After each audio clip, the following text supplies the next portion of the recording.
As an American citizen working in China, Hu Zhicheng is free to stroll Shanghai's scenic riverfront, travel for business, and do whatever he pleases.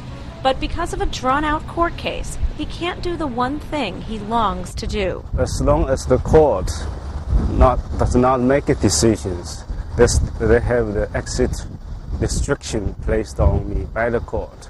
So I will not be allowed to leave the country. In late 2007, the Chinese-American scientist was caught up in a trade dispute and accused of stealing state secrets. He spent 17 months in jail before he was cleared of all criminal wrongdoing. I saw no proof, no evidence from anyone, and still the decision is being held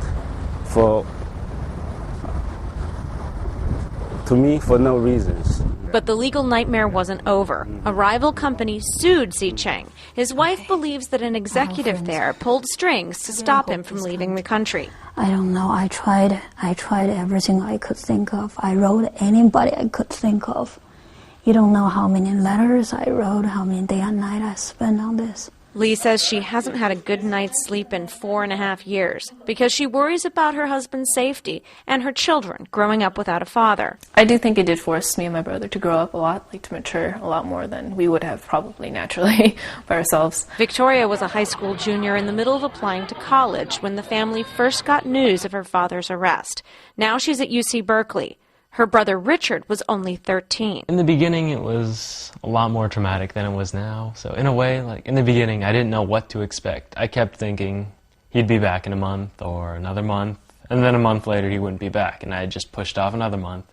But then after a while, you kind of get used to it. Lee says she will never get used to the distance, to the unfairness of the situation. He's so-called free, but anybody talk to him would realize what he wanted most is to come home, to be with his family. He just don't have that freedom. Victoria and an artist friend created a flash art comic to raise awareness about her father's plight.